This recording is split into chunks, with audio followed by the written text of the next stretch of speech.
Arab millionaire kicked out the humble young man from his mansion, but he revealed a truth that shocked the world. Get ready for an absolutely incredible story that will leave you completely speechless. Today, you're going to discover Arab millionaire kicked out the humble young man from his mansion, a powerful tale about prejudice, hidden truths, and how sometimes the people we judge by their appearance can hold secrets that change everything.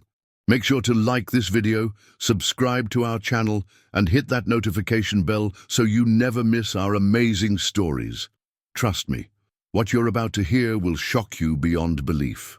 The scorching Dubai sun beat down mercilessly on the pristine white marble steps of the Al Rashid family mansion, one of the most opulent residences in the prestigious Jumeirah district. The palatial estate sprawled across nearly 10 acres of perfectly manicured gardens, its golden domes and intricate Islamic architecture rising like a monument to centuries of accumulated wealth and power. Palm trees swayed gently in the afternoon breeze, providing occasional shade for the army of gardeners and maintenance staff who worked tirelessly to maintain the property's immaculate appearance. Ahmed Hassan walked slowly up the long driveway, his worn canvas shoes making soft sounds against the polished marble pathway. At 25, he carried himself with quiet dignity, despite the obvious signs of modest circumstances that marked him as an outsider in this world of extreme luxury. His simple white cotton shirt, though clean and carefully pressed, showed the telltale signs of multiple washings, and his dark trousers, while respectable, were clearly purchased from one of Dubai's more affordable markets, rather than the designer boutiques that catered to the city's elite. In his weathered leather messenger bag, Ahmed carried documents that had taken him months to gather.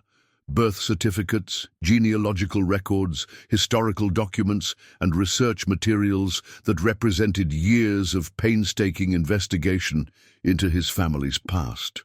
The weight of these papers seemed heavier than their actual mass, carrying as they did the potential to transform not only his own life, but the understanding of an entire family's history. The mansion's front entrance was a masterpiece of craftsmanship, with doors carved from rare Lebanese cedar and inlaid with intricate patterns of mother-of-pearl that caught the sunlight and scattered it in brilliant rainbows across the marble foyer. Above the entrance, carved in elegant Arabic calligraphy, were verses from the Quran about hospitality and the brotherhood of all believers, words that seemed to mock the reality of what was about to unfold. Ahmed paused at the massive doors, taking a deep breath to steady his nerves. He had spent weeks working up the courage to make this visit, knowing that what he had to share would either be welcomed as a miraculous reunion or rejected as the desperate fabrication of someone seeking to exploit the family's wealth. The documents in his bag told a story that even he had difficulty believing, despite having verified every detail through multiple sources. He pressed the ornate brass doorbell, its melodious chime echoing through the vast interior of the mansion. Within moments, the door was opened by a uniformed butler, whose crisp white thobe and gold-embroidered vest marked him as part of the household's senior staff. The man's expression shifted from professional courtesy to barely concealed disdain as he took in Ahmed's modest appearance. "Yes?" the butler inquired in accented English, his tone suggesting that whatever Ahmed's business might be, it was unlikely to be worthy of the family's attention. "Are you here for deliveries? The service entrance is around the back."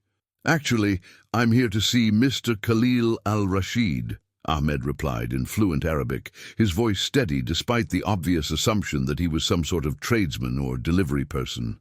"I have information about his family history that I believe he would want to hear." The butler's eyebrows rose slightly at Ahmed's eloquent Arabic and respectful manner, but his expression remained skeptical. "Mr. al-Rashid is a very busy man. He doesn't meet with people without appointments, especially regarding family matters. I suggest you contact his office if you have business to discuss." Please," Ahmed persisted, reaching into his bag to extract a single document. a faded photograph that showed a group of men in traditional Bedouin dress standing beside a well in what appeared to be the Arabian desert. "Just show him this photograph and tell him it concerns his grandfather, Hussein al-Rashid. I think he'll want to see me." The butler examined the photograph with obvious curiosity, his professional demeanor wavering slightly as he recognized what appeared to be a much younger version of the family patriarch, whose portrait hung prominently in the mansion's main hall. After a moment's hesitation, he stepped back from the door. "Wait here," he instructed, his tone now carrying a note of uncertainty rather than dismissal. "I will speak with Mr. al-Rashid." Ahmed stood patiently in the shade of the entrance portico, watching as perfectly dressed servants moved efficiently through the mansion's corridors, their movements choreographed by decades of service to one of Dubai's most prominent families. Through the open doors, he could glimpse the interior's stunning beauty, hand-woven Persian carpets that probably cost more than most people's homes, crystal chandeliers that cast rainbow patterns across marble floors, and artwork that represented the finest examples of Islamic calligraphy and geometric design. The al-Rashid family's wealth was legendary throughout the Gulf region, built over generations through a combination of pearl diving, trading, and eventually oil investments that had made them one of the richest families in the Middle East. Khalil al-Rashid, the current patriarch, was known not only for his business acumen, but also for his charitable works and his role in preserving traditional Emirati culture in an increasingly modern Dubai. After what felt like an eternity, but was probably only 10 minutes, the butler returned, his expression now showing a mixture of curiosity and confusion. Behind him walked a man whose presence immediately commanded attention and respect. Khalil al-Rashid was in his early 60s, with the distinguished bearing that came from a lifetime of authority and success. His traditional white dasha was impeccably tailored, and his carefully groomed beard was streaked with silver that spoke of wisdom and experience.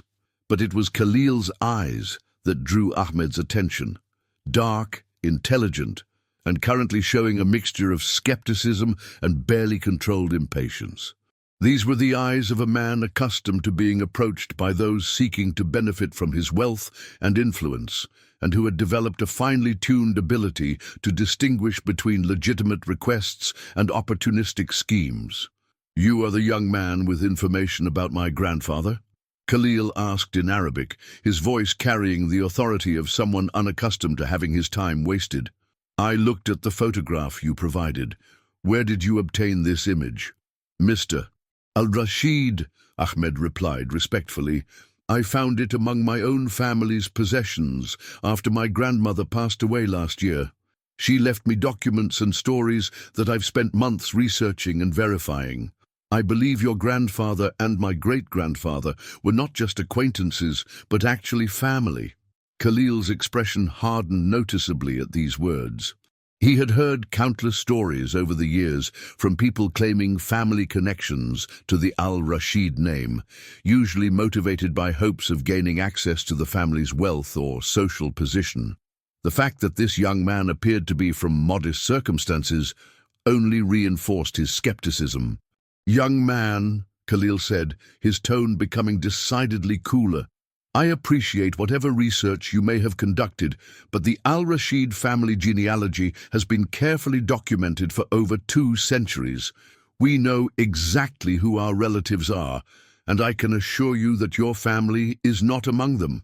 "Sir, I understand your skepticism," Ahmed replied carefully, "but I have documents that suggest the official family records may be incomplete. Sometimes family histories become complicated by circumstances beyond anyone's control.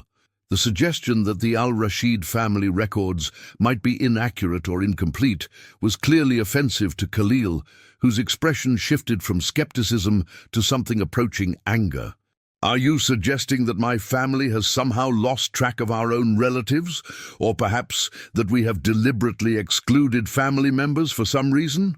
"Not deliberately, sir," Ahmed said quickly. sensing the growing hostility in Khalil's demeanor. But sometimes circumstances can separate families, especially during difficult historical periods. I believe that's what happened to our families many decades ago. Khalil studied Ahmed's earnest expression for a long moment, clearly weighing whether to continue this conversation or simply dismiss what he viewed as another attempt to fabricate family connections for personal gain.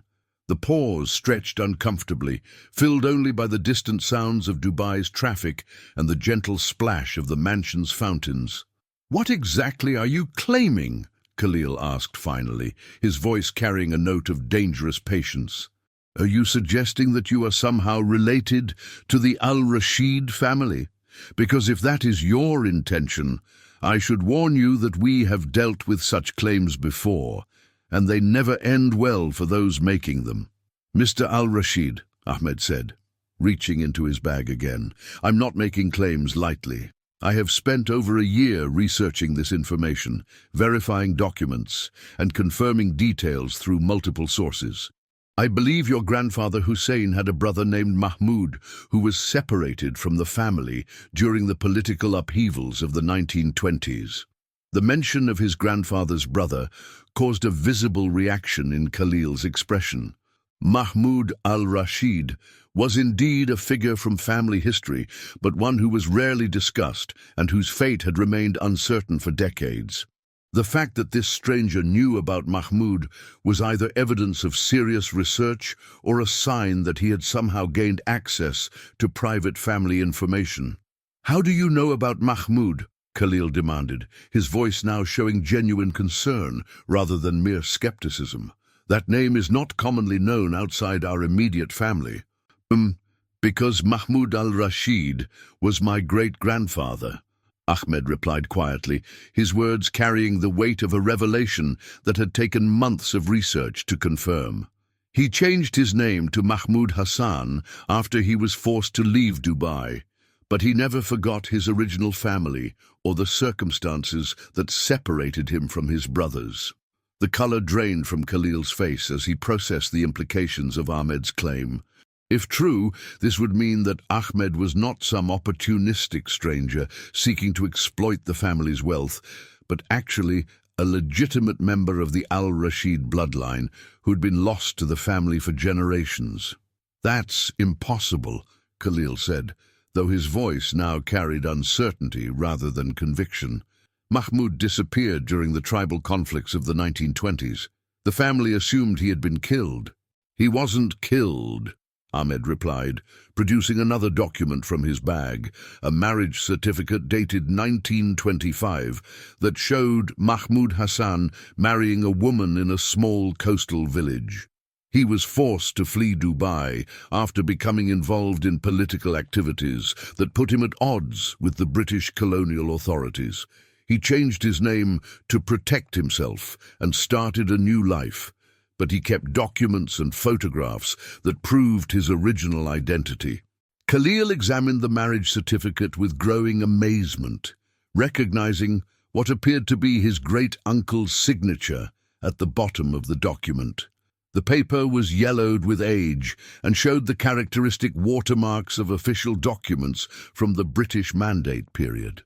"Even if this document is authentic," Khalil said slowly, "how do I know that you are actually descended from Mahmoud? Anyone could have obtained these papers and fabricated a family connection." Ahmed nodded, having anticipated this question.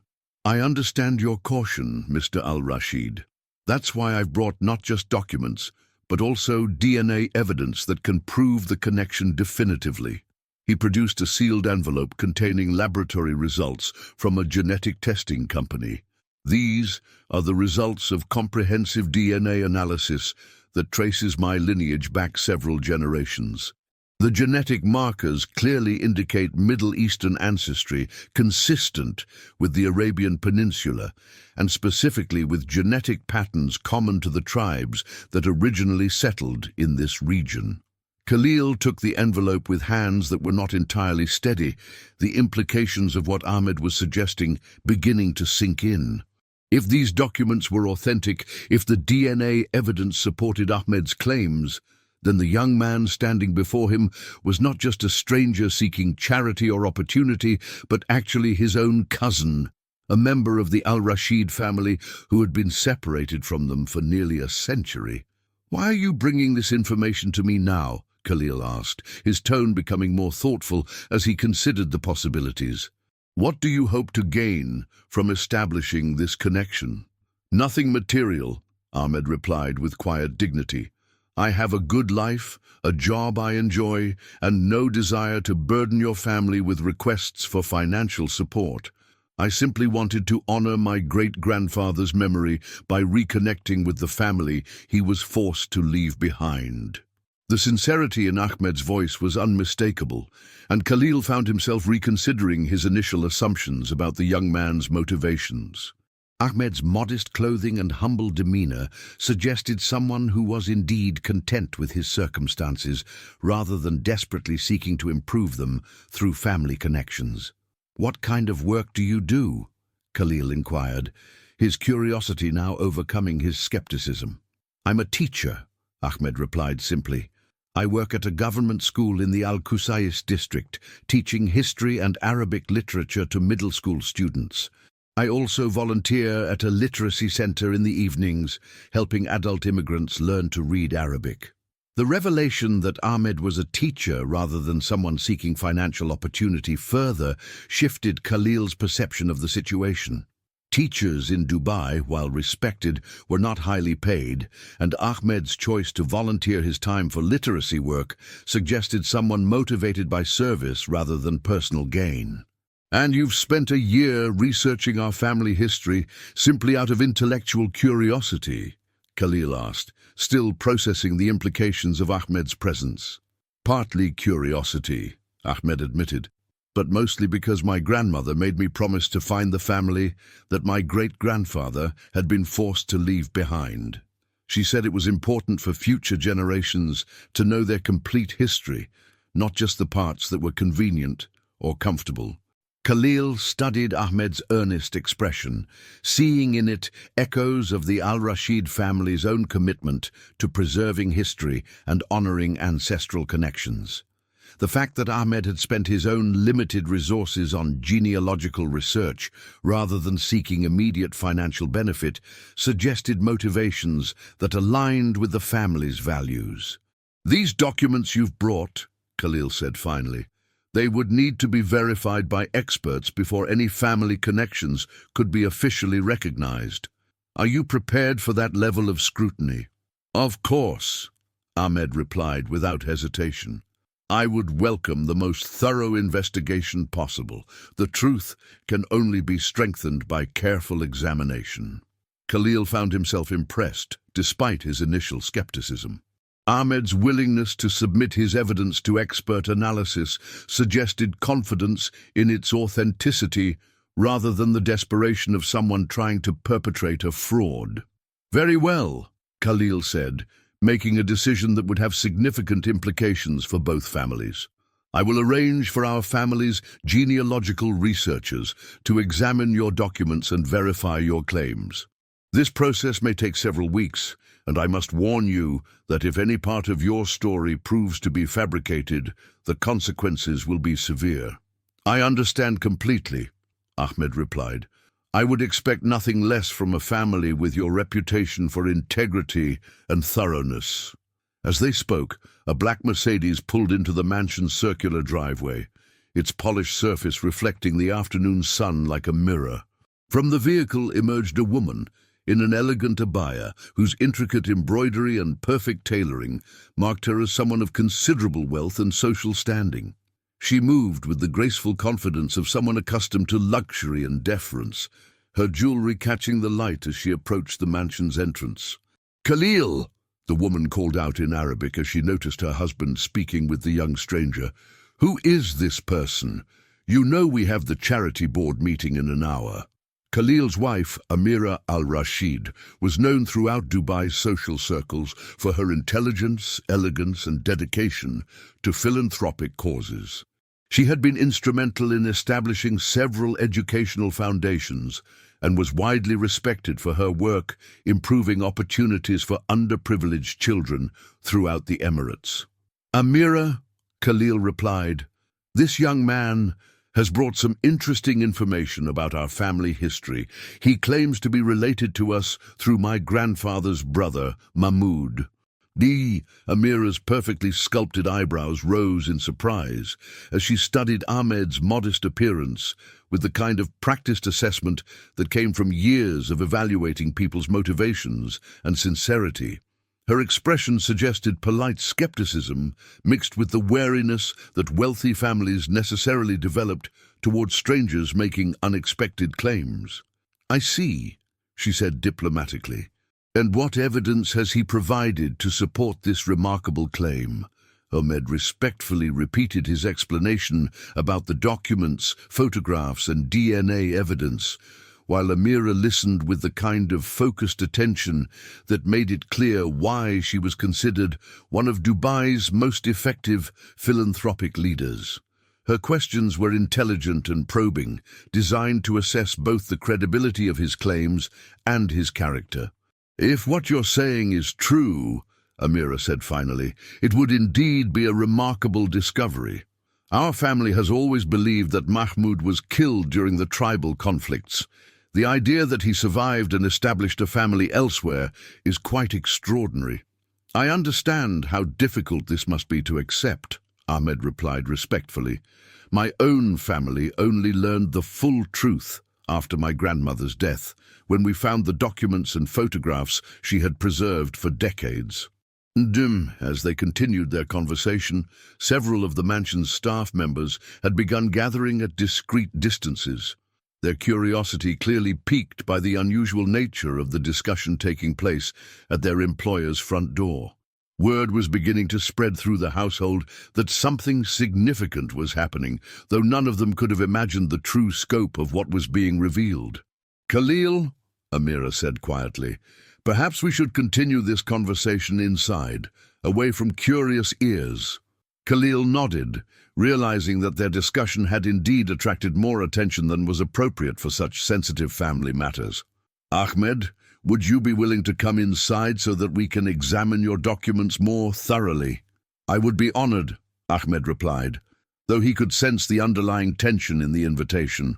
He was clearly being offered an opportunity to present his case more completely, but he was also being brought under closer scrutiny, where any inconsistencies in his story would be more easily detected. As they moved into the mansion's grand foyer, Ahmed was struck by the incredible beauty and obvious wealth that surrounded him. The interior was a masterpiece of traditional Islamic design combined with modern luxury, featuring hand-carved mashrabia screens, precious stones inlaid in geometric patterns, and calligraphy that transformed religious verses into stunning works of art. But Ahmed's attention was particularly drawn to a large portrait hanging prominently in the main hallway, a formal photograph of an elderly man in traditional Bedouin dress, whose dignified bearing and intelligent eyes seemed to look directly at anyone who entered the mansion. The resemblance between this patriarch and the men in Ahmed's faded photograph was unmistakable. "That's my grandfather, Hussein al-Rashid," Khalil said, noticing Ahmed's focused attention on the portrait.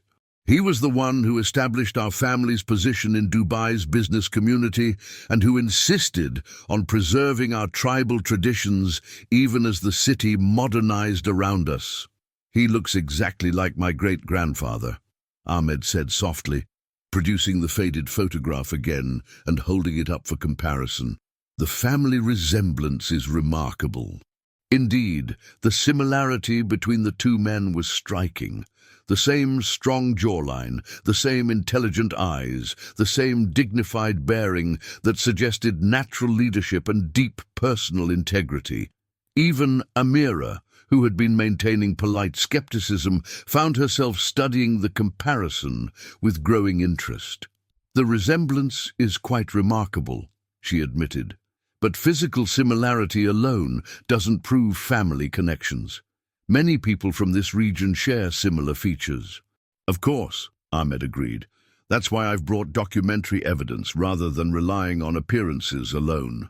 They moved into the mansion's formal sitting room, a space that seemed designed for important conversations and serious discussions. The room featured traditional floor seating, arranged around a low central table, with ornate brass coffee service ready for guests. The walls were decorated with antique maps of the Arabian Peninsula and historical documents related to the Al-Rashid family's business ventures over the decades. As Ahmed began laying out his documents on the central table, Khalil and Amira examined each piece of evidence with the kind of careful attention that suggested they understood the potential significance of what they were seeing. The papers included birth certificates, marriage records, property deeds, and personal letters that traced Mahmoud's life from his departure from Dubai through his establishment of a new family in a coastal village. "This letter," Amira said, picking up a piece of paper that was clearly very old and had been carefully preserved. "It's written in your great-grandfather's hand." "Yes," Ahmed replied. "It's a letter he wrote to his wife shortly before his death, in which he talks about his regret at never being able to return to Dubai and reconnect with his brothers. He specifically mentions Hussein and describes their childhood together in remarkable detail." Khalil read the letter with growing amazement, recognizing details about his grandfather's youth that were known only to immediate family members. The letter described specific locations in old Dubai, family traditions, and personal characteristics that would have been impossible for an outsider to fabricate. "These details," Khalil said slowly, "they're accurate. The places he mentions, the family customs he describes, these are things that were never recorded in any public documents. How could he have known these things unless he was actually part of the family?" "That's exactly what convinced me that the family stories were true," Ahmed replied. "When I began researching the details he mentioned, everything checked out perfectly. The locations existed exactly where he said they would be, the family customs matched historical records, and the personal descriptions aligned with what I could verify through other sources." Hurry! As the afternoon progressed and they continued examining the evidence, both Khalil and Amira found their skepticism gradually giving way to a growing conviction that Ahmed's claims might indeed be legitimate. The depth and consistency of the documentation, combined with the obvious sincerity of his presentation, created a compelling case for accepting his story. But it was the DNA evidence that proved most convincing. The laboratory results clearly showed genetic markers consistent with Arabian Peninsula ancestry, and specifically with the tribal groups that had originally settled in the Dubai region. When compared with the Al-Rashid family's own genetic records, the similarities were too significant to be explained by coincidence. "Ahmed," Khalil said finally, his voice carrying a weight of emotion that hadn't been there at the beginning of their conversation, "I believe you may indeed be telling the truth about your family connection to us." The admission was clearly difficult for Khalil, who had spent decades protecting his family from those seeking to exploit their wealth and social position. But the evidence was simply too compelling to dismiss, and Ahmed's obvious sincerity had gradually won him over. "If you are truly Mahmoud's great-grandson," Amira added, "then you are not just a distant relative, but actually quite close family. You would be Khalil's cousin, and by extension, a member of our immediate family circle." The implications of this recognition were staggering for Ahmed, who had hoped at most for acknowledgement of his family's connection to the Al-Rashids, not for full acceptance as a close relative. The transformation in how he was being treated was remarkable, from suspicious outsider to welcomed family member in the span of a few hours. "I hardly know what to say," Ahmed replied, his voice showing genuine emotion for the first time that day. "I came here hoping simply to honor my great-grandfather's memory and perhaps learn more about our shared family history. I never expected to be welcomed so completely into your family." "Family is family," Khalil said simply. "If you are Mahmoud's descendant, then you belong with us, regardless of the circumstances that separated our families for so many decades. But even as the Al-Rashids were coming to accept Ahmed's legitimacy as a family member, the conversation took an unexpected turn that would transform their understanding not just of their own history, but of their place in the modern world. If you're as amazed by this incredible family reunion as I am, make sure to hit that like button and subscribe for more inspiring stories. But trust me, this is just the beginning of Ahmed's amazing revelation. What he's about to share next will shock the Al-Rashid family and change everything they thought they knew about their legacy. "There is something else I need to tell you," Ahmed said quietly, his expression becoming more serious as he prepared to share information that would prove even more significant than the family connection he had just established. "The reason I felt compelled to seek you out wasn't just to reconnect with lost family. My great-grandfather left behind information that I believe you need to know about." Khalil and Amira exchanged glances, sensing that Ahmed was preparing to reveal something that went beyond simple genealogy. The young man's demeanor had shifted from the relief of accepted family connections to something that looked almost like burden, as if he was carrying knowledge that was both valuable and difficult to share. "What kind of information?" Khalil asked, his business instincts sharpening as he recognized the tone that usually preceded significant revelations. Ahmed reached into his bag once more, this time producing a weathered leather journal that appeared to be very old and had been carefully preserved despite decades of age. The cover was embossed with Arabic calligraphy and geometric patterns that marked it as the kind of personal record that educated men of earlier generations often kept to document important events and business dealings. "This is my great-grandfather's journal," Ahmed explained, handling the book with obvious reverence. He kept detailed records of his life, his business activities, and most importantly, his knowledge about certain discoveries he made during his years in the oil exploration business. The mention of oil exploration immediately captured Khalil's attention. The Al-Rashid family's wealth had been significantly enhanced by their early investments in petroleum ventures, and any historical information about oil deposits in the region could have enormous contemporary relevance. "Mahmoud was involved in oil exploration?" Khalil asked, his voice showing increased interest. That's not something that was commonly discussed in those days, especially not by someone who had separated from his original family. "After he left Dubai," Ahmed explained, "Mahmoud eventually found work with British and American geological survey teams that were beginning to explore the region for oil deposits. His knowledge of the desert, combined with his ability to speak both Arabic and English, made him valuable to these early exploration efforts." Ahmed opened the journal carefully, revealing pages filled with meticulous handwriting in both Arabic and English, along with detailed maps and geological notations that suggested serious scientific knowledge rather than casual observations. "What made Mahmoud particularly valuable to these survey teams," Ahmed continued, "was his knowledge of traditional Bedouin stories about places where the earth wept black tears, locations where natural oil seepage had been observed by nomadic tribes for centuries. The significance of such knowledge was immediately apparent to both Khalil and Amira. In the early days of oil exploration, before sophisticated geological equipment was available, local knowledge about natural indicators was incredibly valuable for identifying promising areas for drilling. "These maps," Ahmed said, pointing to detailed sketches in the journal, "show the locations of several oil seepage sites that Mahmoud documented during his work with the survey teams.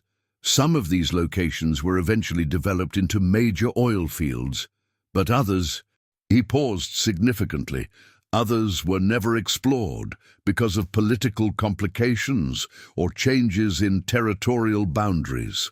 Khalil studied the maps with growing excitement, recognizing geographical features and landmarks that were familiar from his own extensive knowledge of the region's geography. The level of detail in Mahmoud's documentation was extraordinary, suggesting someone who had combined traditional knowledge with modern geological understanding. "Ahmed," Khalil said slowly, "are you suggesting that your great-grandfather documented the locations of undiscovered oil deposits?" "Not just documented them," Ahmed replied, his voice carrying the weight of a revelation that had taken him months to fully understand. He also recorded detailed information about who owned the land rights to these areas, which territorial boundaries they fell within, and most importantly, which areas remained unclaimed or had uncertain ownership status. The implications were staggering.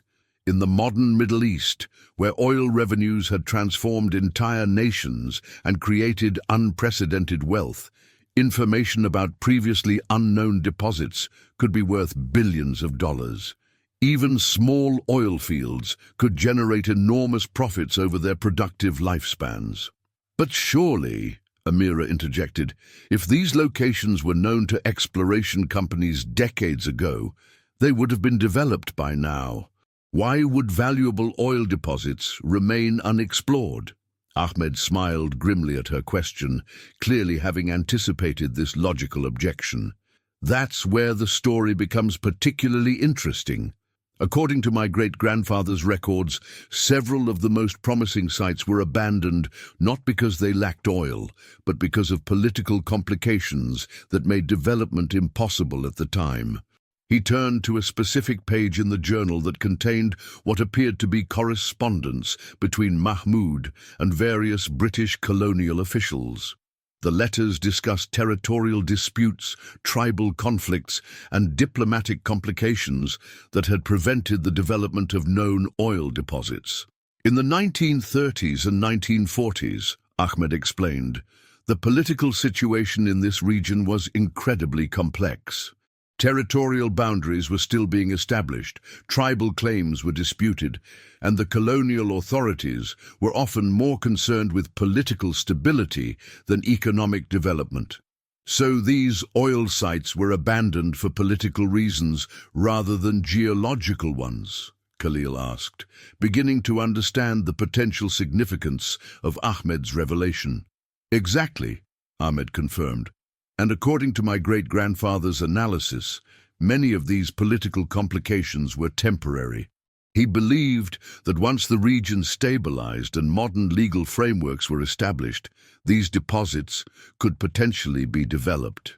Ahmed turned to another section of the journal that contained detailed maps of the coastline, showing areas where Mahmoud had documented offshore oil seepage that suggested underwater deposits. The maps were remarkably detailed, including depth measurements and tidal information that would be valuable for modern offshore drilling operations. "The most significant discovery," Ahmed said, his voice dropping to almost a whisper, "was a series of offshore sites that Mahmoud believed contained massive oil reserves. The British survey teams confirmed the presence of oil, but the technology for offshore drilling wasn't sufficiently advanced at the time to make development economically feasible." "Nay?" Khalil's eyes widened as he studied the offshore maps, recognizing locations that were now well within the territorial waters of the United Arab Emirates. With modern offshore drilling technology, areas that had been impossible to develop in the 1940s could now be highly profitable extraction sites. "Ahmed," Khalil said, his voice tight with controlled excitement, "do you understand what you're showing us? If these offshore deposits are as significant as your great-grandfather believed, they could represent oil reserves worth hundreds of billions of dollars." "I understand," Ahmed replied solemnly. "That's why I knew I had to bring this information to you." According to Mahmoud's research, several of these offshore sites fall within areas that were originally part of the Al-Rashid family's traditional fishing and pearling territories. The revelation hit Khalil like a physical blow. The Al-Rashid family had indeed owned extensive maritime rights in the early 20th century before modern territorial boundaries were established. If Ahmed's information was accurate, it was possible that the family still retained legal claims to areas that might contain massive oil reserves. But surely, Amira said, such valuable information would have been acted upon decades ago. Why didn't anyone pursue these discoveries when they were originally made? Ahmed turned to yet another section of the journal, this one containing personal letters that revealed the tragic circumstances that had prevented Mahmud from sharing his knowledge with his original family.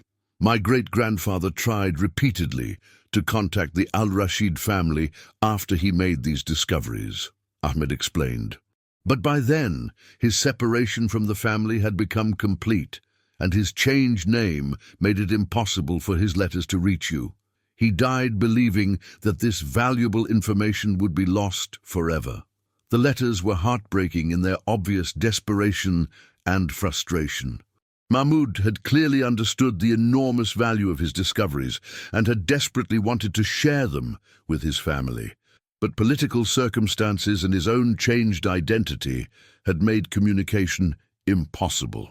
Furthermore, Ahmed continued, Mahmud was bound by confidentiality agreements with the British survey teams that prevented him from sharing his knowledge publicly during his lifetime. He documented everything in this journal with the hope that someday his descendants might be able to reunite with his original family and share the information appropriately. Khalil found himself staring at the journal with a mixture of amazement and overwhelming emotion.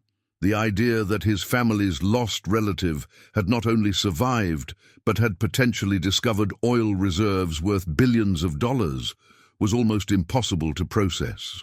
Ahmed, he said finally, if this information is accurate, you're not just reconnecting with lost family, you're potentially making us aware of natural resources that could transform our family's wealth exponentially. I understand the magnitude of what I'm sharing, Ahmed replied, but I want to be absolutely clear about my motivations. I'm not bringing this information to you because I want a share of any potential profits. I'm sharing it because my great-grandfather made me promise to return this knowledge to his original family if I ever had the opportunity. The sincerity in Ahmed's voice was unmistakable, and it was this quality more than anything else that convinced Khalil of both his legitimacy as a family member and his integrity regarding the oil information. But Ahmed, Amira said gently, if you're truly family, then you would naturally be entitled to participate in any benefits that might result from this information. Family wealth is shared wealth in our culture. Ahmed shook his head with quiet determination. I didn't spend a year researching our family connection and gathering this information because I wanted to become wealthy. I did it because I made a promise to honor my great-grandfather's memory and his wishes. What exactly were his wishes? Khalil asked, sensing that there was more to Ahmed's motivations than simple family loyalty. Ahmed turned to the final pages of the journal where Mahmud had written what appeared to be a kind of ethical will, instructions for how his knowledge should be used if it were ever shared with his original family. My great-grandfather believed that wealth should be used to benefit entire communities, not just individual families, Ahmed explained. He wrote extensively about his hope that if his oil discoveries were ever developed, the profits would be used to support education, healthcare, and economic development throughout the region. The pages Ahmed showed them contained detailed plans for educational foundations, medical facilities, and economic development programs that Mahmud had envisioned being funded by oil revenues. His vision was remarkably progressive for its time, emphasizing social responsibility and community benefit rather than pure profit maximization. He specifically wrote, Ahmed continued, reading from one of the final entries, that the oil belongs not to any individual family, but to the people of the region who have lived on this land for centuries. Any family that developed these resources would have a moral obligation to ensure that the benefits were shared broadly. Khalil and Amira exchanged meaningful glances, recognizing in Mahmud's vision an approach that aligned perfectly with their own philanthropic values and their family's commitment to community service. This is exactly the kind of thinking that has always guided our family's business decisions, Khalil said, with obvious admiration. Your great-grandfather understood something that many wealthy families never learn, that true success comes from lifting up entire communities, not just accumulating personal wealth.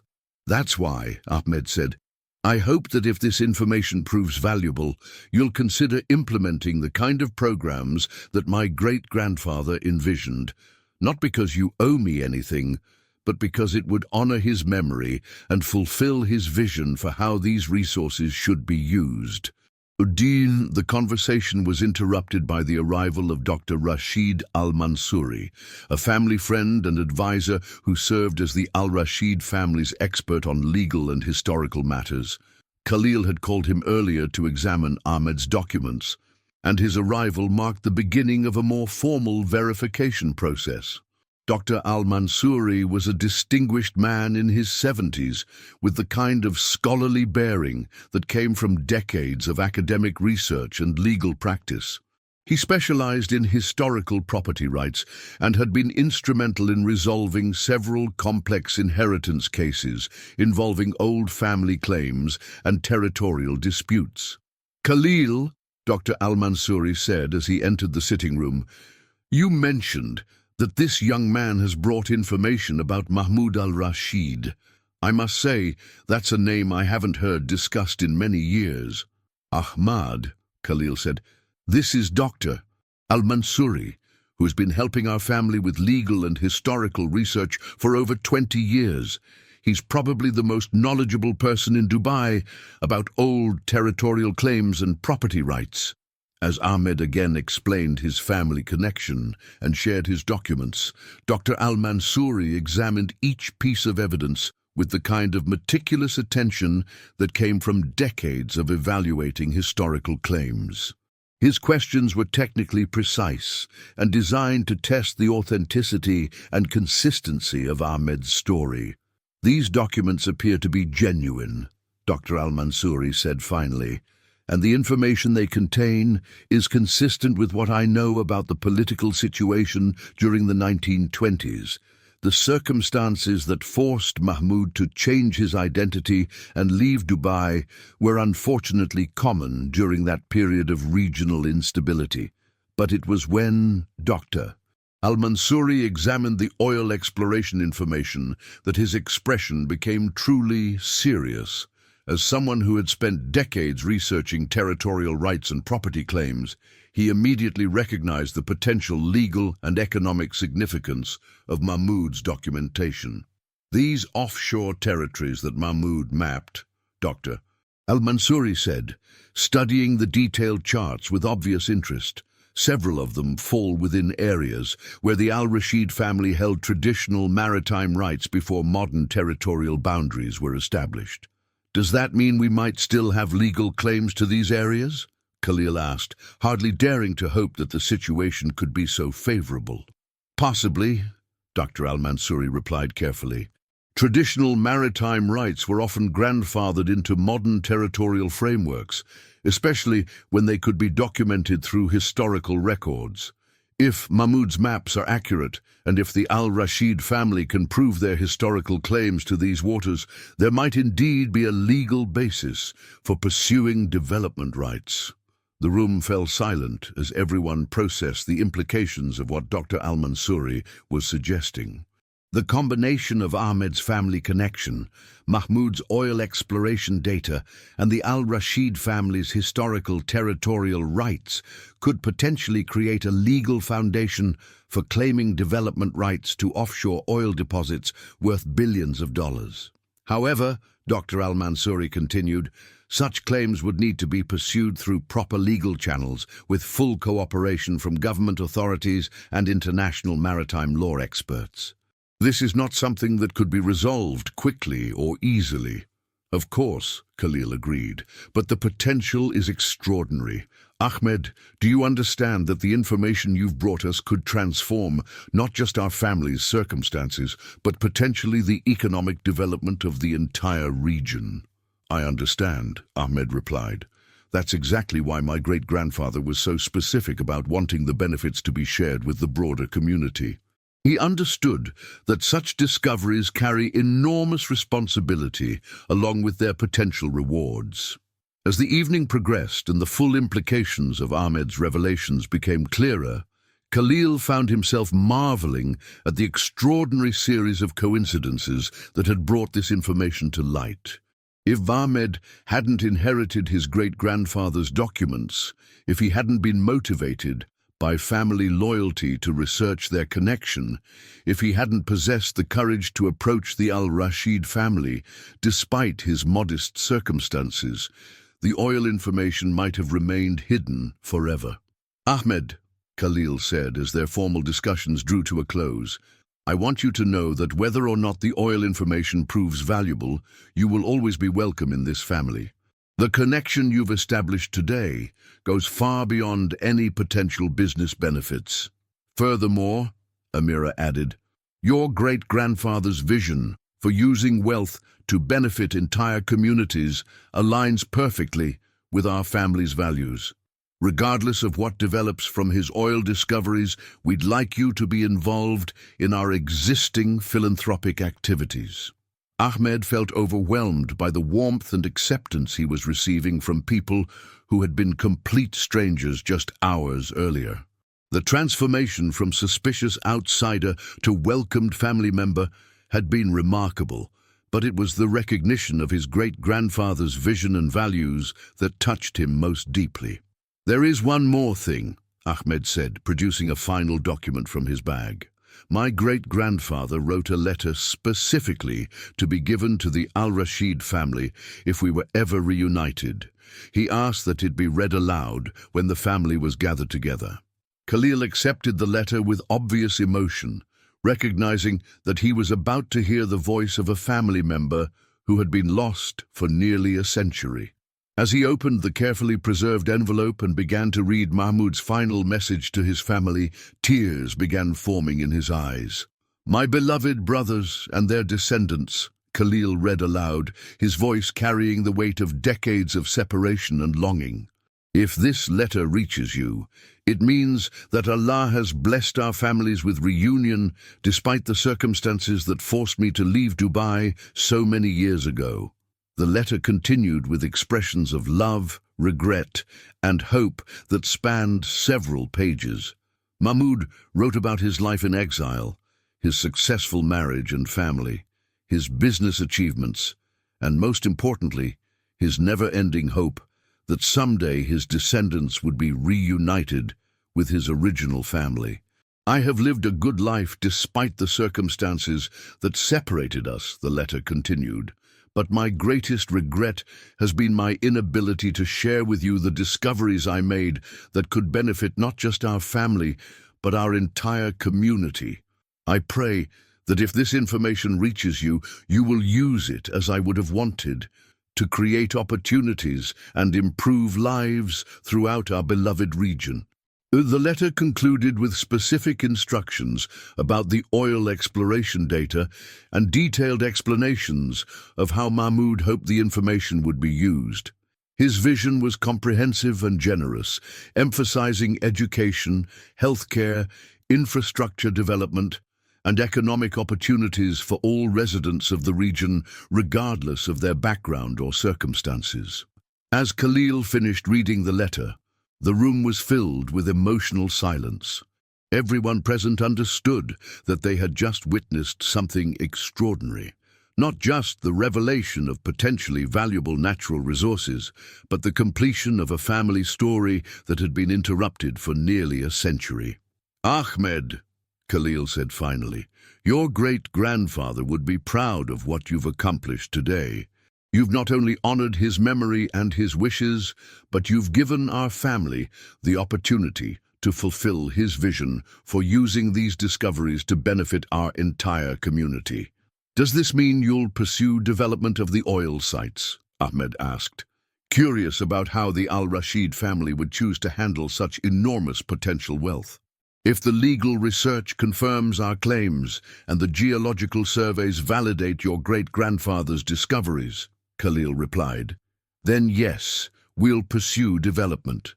But we'll do it exactly as Mahmud envisioned, with the primary goal of creating broad community benefits rather than simply maximizing family wealth.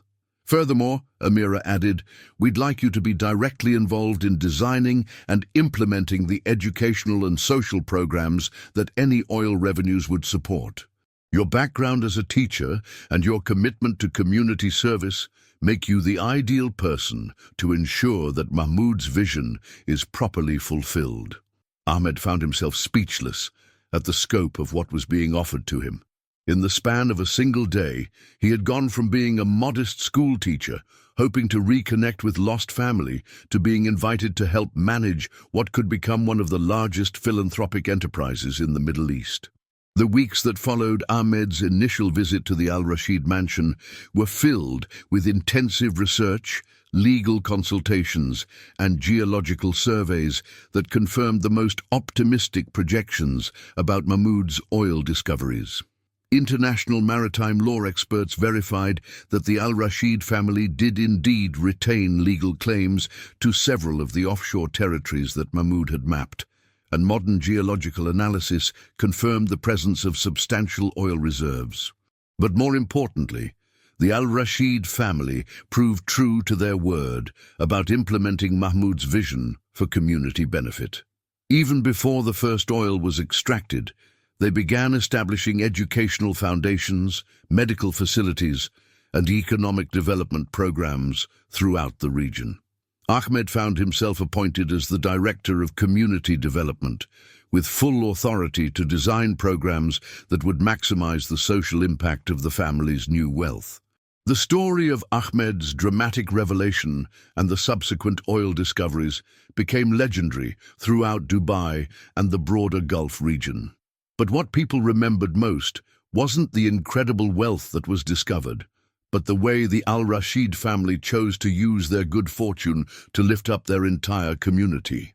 Years later, as Ahmed stood in the modern headquarters of the Mahmoud Al Rashid Foundation for Education and Development, surrounded by the hundreds of young people whose lives had been transformed by educational opportunities funded by his great-grandfather's oil discoveries, he reflected on the extraordinary journey that had begun with a simple desire to honor family history. The foundation had grown to become one of the most influential philanthropic organizations in the Middle East, providing educational opportunities, healthcare services, and economic development programs that had improved the lives of millions of people. The oil revenues continued to fund expansion of these programs, but the true wealth had come from the community connections and social progress that Mahmoud had envisioned nearly a century earlier. "Ahmed," Khalil said, joining him at the foundation headquarters for their weekly planning meeting, "I sometimes wonder what would have happened if you hadn't had the courage to approach our family that day. All of this might have remained hidden forever." "I think my great-grandfather would say that Allah works in mysterious ways," Ahmed replied with a smile. "The important thing isn't what might have been, but what we've been able to accomplish together." As they looked out over the thriving educational campus that had been built with oil revenues from Mahmoud's discoveries, both men understood that they had been part of something much larger than a simple family reunion or even a major business discovery. They had helped fulfill a vision of community development and social responsibility that transcended individual wealth and created lasting benefits for entire generations. The story of the humble young man who was initially dismissed from a millionaire's mansion but returned with information that shocked the world had become a powerful reminder that important truths can come from the most unexpected sources, and that real wealth is measured not by what you accumulate, but by what you contribute to your community. Ahmed's journey from modest school teacher to influential philanthropic leader demonstrated that dignity, integrity, and commitment to family values could open doors that money and connections alone could never unlock. His great-grandfather's vision had finally been realized, creating a legacy that would benefit countless people for generations to come. And that incredible story of hidden family connections, lost oil discoveries, and the power of keeping promises across generations reminds us all that the most valuable treasures are often hidden in the most unlikely places, waiting for someone with enough courage and determination to bring them to light. If Ahmed's amazing journey from rejection to recognition inspired you as much as it did me, please show your support by giving this video a thumbs up, subscribing to our channel for more incredible stories of perseverance and unexpected discoveries, and hitting that notification bell so you never miss our latest content. What did you think of this remarkable tale of family secrets and hidden wealth? Share your thoughts in the comments below. I'd love to hear how this story of determination and family loyalty resonated with you. Remember, sometimes the most extraordinary opportunities come disguised as impossible challenges, and the most important thing is to never give up on honoring the promises we make to those we love.